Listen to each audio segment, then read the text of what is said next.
Hi everyone. I'm kind of sort of just up. I've been up for about an hour.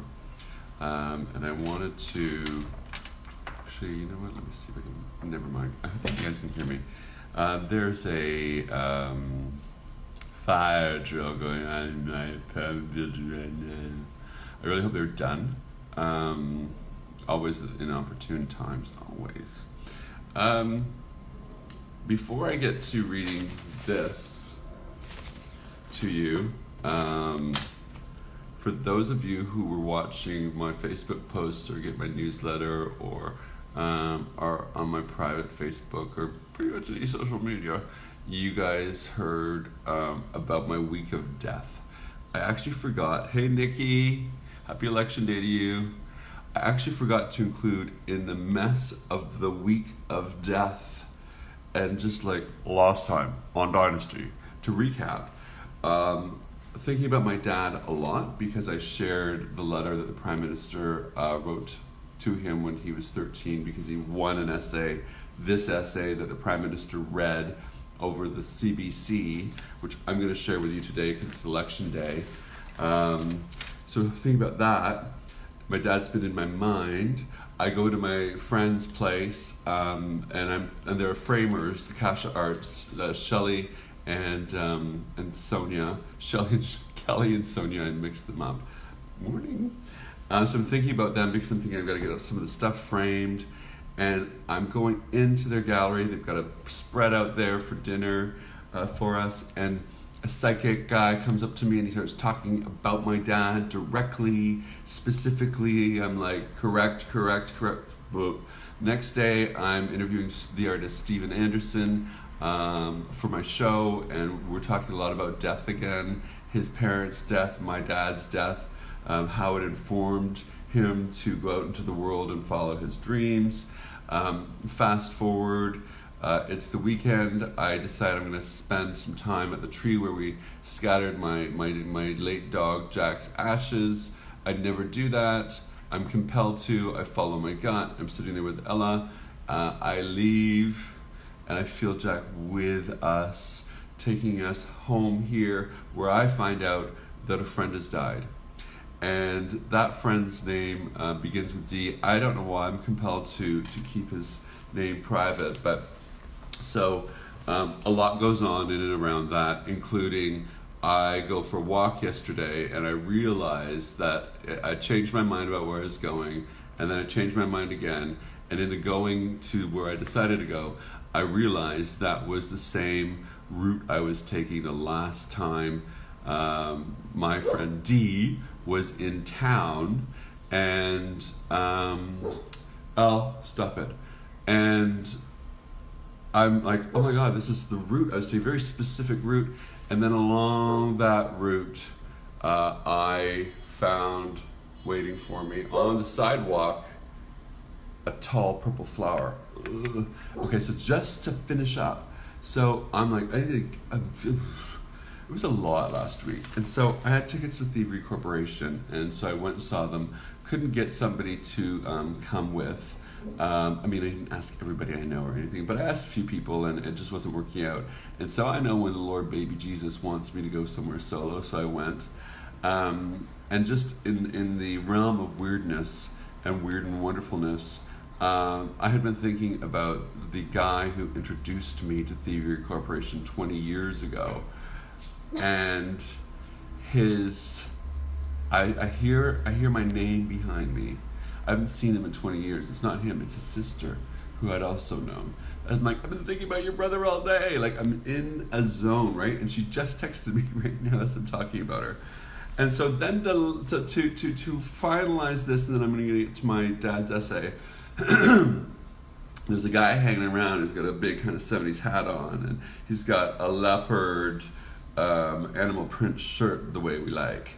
And I think he's with my friend Melana and her boyfriend, because they're sort of talking and stuff like that. But then they introduce him to me, and his name is D, the same name as my dead, now departed friend. And his name isn't specific. It's not Bob, Paul, Steve. You know what I mean? It's not a more known name.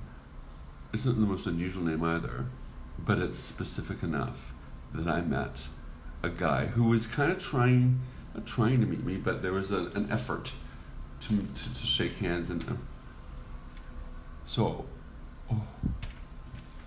didn't look good. I'm in the zone right now. Okay, good. You guys get it. Hey, Andrea. Okay, so last week, show you this really quickly. This is my dad's scrapbook from when he was a little boy, when he was 13, and it is full of letters of congratulations, some stories he wrote in newspapers. It's not 100% about this topic, but here's a letter from the Minister of Citizenship and Immigration, congratulating him on winning second prize in the primary school section of the Canadian Legion Citizenship Essay Contest. Over 3,000 people entered this contest. And at 13, he beat them all, except for one. This is so cute. House of Commons, W.A. Robinson. I don't know who that is, who he was. Because the Prime Minister will be speaking over the radio next Tuesday evening. I love how that's the one, like the radio, and we all know what that is. Like, not Spotify, not YouTube, not a podcast, not CBC, it was just the CBC. We've come a long way since the 50s.